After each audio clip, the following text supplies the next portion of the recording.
saudara sekalian, di saat ini kita akan tiba dalam pelayanan firman Tuhan. Sebelum kita membuka dan merenungkan isi dari kebenaran firman Tuhan, mari kita dahulukan dengan doa dan kita berdoa. Bapa di sorga, bersyukur ketika penyertaan Tuhan selalu nyata dalam kehidupan kami. Di saat ini Tuhan, kami anak-anak-Mu akan belajar serta merenungkan isi dari kebenaran firman-Mu. Mari Engkau membuka hati dan pikiran kami, menerangi dengan kuasa Roh Kudus-Mu, agar kami bisa mengerti dan memahami apa maksud dari kebenaran firman-Mu. Inilah yang menjadi kaum Bapa dalam nama Yesus Kristus kami sambut firman. Amin. Pembacaan Alkitab kita terdapat di dalam Kejadian 28 ayat 10 sampai 22 yang diberi perikop mimpi Yakub di Betel. Maka Yakub berangkat dari Beersheba dan pergi ke Haran. Ia sampai di suatu tempat dan bermalam di situ karena matahari telah terbenam.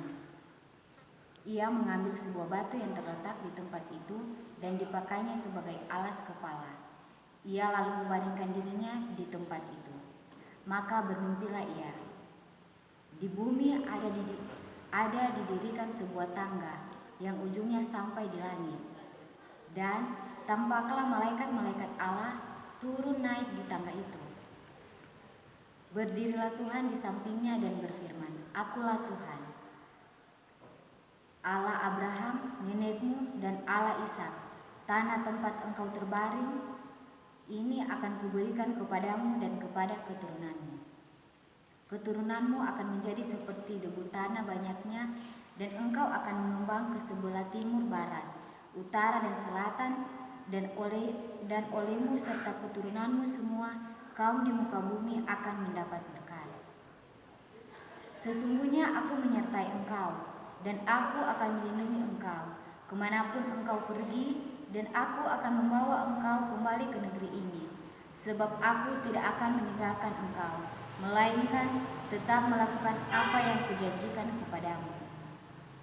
Ketika Yakub bangun dari tidurnya, berkatalah ia, "Sesungguhnya Tuhan ada di tempat ini, dan aku tidak mengetahuinya." Ia takut dan berkata, "Alangkah dahsyatnya tempat ini. Ini tidak lain dari rumah Allah. Ini pintu gerbang sorga."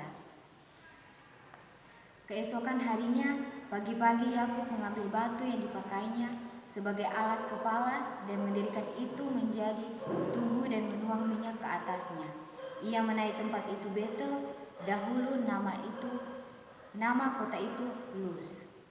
Lalu bernasarlah Yakub, "Jika Allah akan menyertai dan akan melindungi aku di jalan yang kutempuh ini, memberikan kepadaku roti untuk dimakan dan pakaian untuk dipakai, sehingga aku selamat kembali ke rumah ayahku, maka Tuhan akan menjadi Allahku.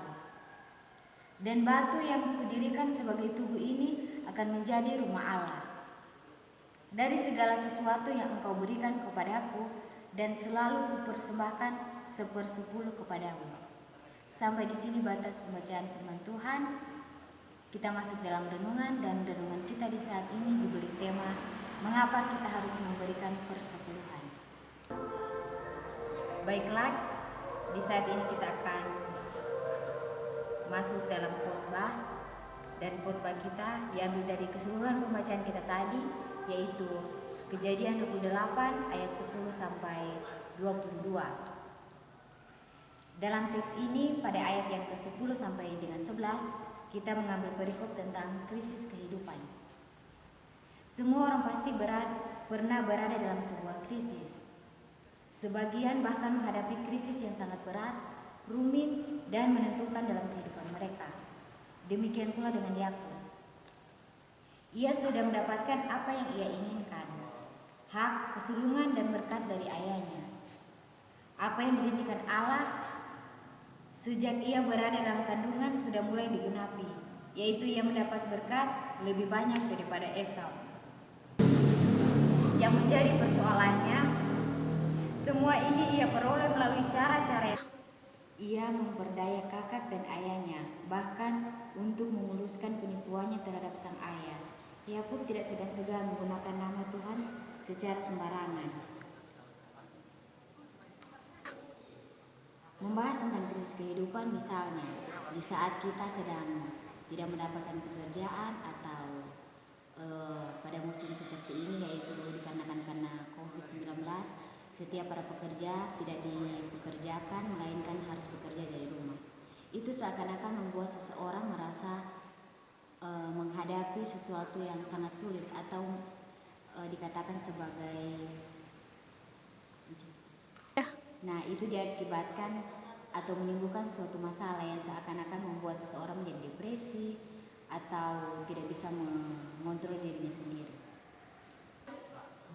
Sambungan dari tema kita tadi yaitu tentang krisis kehidupan di ayat yang ke-12 sampai 15, di mana di sini dikatakan Tuhan tidak meninggalkan Yakub sendirian. Melalui sebuah mimpi ia menemui dan menguatkan Yakub. Pertemuan melalui mimpi ini membuka mata rohani Yakub untuk melihat Allah dalam arti yang sesungguhnya. Pertama, Allah adalah berdaulat. Dalam mimpinya, Yakub melihat sebuah sulam atau tangga bisa merujuk pada tangga atau anak-anak tangga. Gambaran ini pasti figuratif karena para malaikat jelas tidak membutuhkan tangga untuk turun ke bumi atau naik ke surga. Tuhan menguasai surga sebagaimana ia mengontrol bumi. Transendensi dan imanensi Allah menyatu.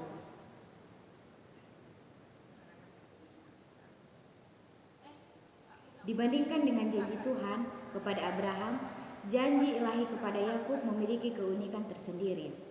Ia dijanjikan sebuah tanah Kanaan. Bahkan sebelum ia meninggalkan tanah Kanaan, ia dijanjikan